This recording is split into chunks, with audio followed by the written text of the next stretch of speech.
جی अस्सलाम वालेकुम वरहमतुल्लाहि वबरकात। प्यारे दोस्तों, आज मैं बताऊंगा कि तलबीना की अहादीस में क्या अहमियत है और इंसानी जिस्म के लिए क्या अहमियत है। प्यारे दोस्तों, तलबीना का फ़ायदा हदीस शरीफ में ये आया है कि ये गम का इज़ाला करता है। इसकी वजह यह है कि गम और फ़िक्र से इंसानी जिस्म की हरारत तबई को नुकसान पहुंचता है और इससे दिल भी बहुत कमज़ोर हो जाता है। तलबीना बदन की हरारत को बढ़ाकर दिल को फ़रत बख्शता है क्योंकि इसमें मुफर्रा ग़िज़ाई अज्जा शामिल हैं। तलबीना असल में दलिया ही है जो दलिया जौग से बनाया जाता है और इसमें मग़ज़ियात डाले जाते हैं।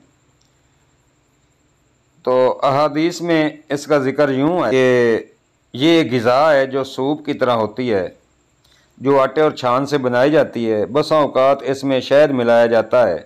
उसे तलबीना इसलिए कहते हैं कि इसका रंग दूध जैसा सफ़ेद होता है और ये दूध ही की तरह पतली होती है। अहादीस मुबारक में इसको दिल की बीमारियों और गमों को दूर करने के लिए मुफीद बताया गया है, लेकिन सराहत के साथ ये नहीं मिलता कि आन हज़रत सल्लल्लाहु अलैहि वसल्लम को पसंद था। तलबीना से मुतल्लिक़ चंद हदीस मैं आप दोस्तों को बता रहा हूँ। उम्मे अल मोमिनीन हज़रत आयशा रज़ियल्लाहु ताला अन्हा से मरवी है कि अगर इसके ख़ानदान में फौतगी हो जाती तो इस घर में ख़वातीन जमा होकर ताज़ियत के लिए आती और फिर अपने अपने घरों को चली जाती।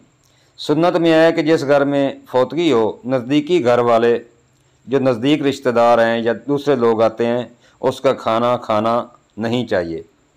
सिर्फ मैयत के घर वाले और इंतहाई करीबी लोग रह जाते तो वो तलबीना यानी कि दलिया बनाने का हुक्म करती, तो दलिया बनाया जाता और फिर चूरी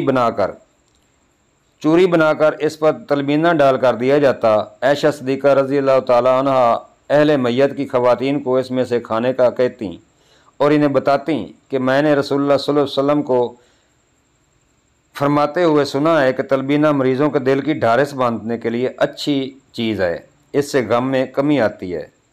हज़रत आयशा रज़ियल्लाहु ताला अन्हा बीमारों और ऐसे अफराद जो किसी मैयत के गम से दो चार हों को तलबीना खाने की तलकीन फरमाया करती थीं और फरमाया करती थी कि मैंने हज़रत सल्लल्लाहु अलैहि वसल्लम को फरमाते हुए सुना है कि तलबीना मरीज़ों को दिल को आराम देता है, उसे चुस्त बनाता है और इसके गम और दुख को दूर करता है। एक और रिवायत में हज़रत आयशा सिद्दीक़ा रज़ियल्लाहु ताला अन्हा फरमाती हैं कि रसूलुल्लाह सल्लल्लाहु अलैहि वसल्लम के अहले खाना में से जब कोई बीमार होता तो हुक्म होता कि इसके लिए तलबीना तैयार किया जाए। फिर फरमाते थे कि तलबीना बीमार के दिल से गम को दूर करता है और इसकी कमज़ोरी को यूँ उतार देता है जैसे कि तुम में से कोई अपने चेहरे को पानी से धोकर इससे गर्द व मिट्टी उतार देती है।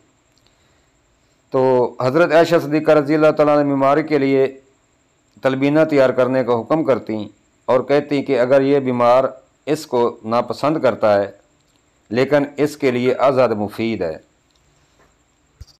तो दोस्तों बताते हैं कुछ और दोस्तों के और मैं अपने तजर्बात। दुनिया फितरत की तरफ लौट रही है कि आप जो ग़िज़ा खा रहे हैं कहीं वो आपको बीमार तो नहीं कर रही।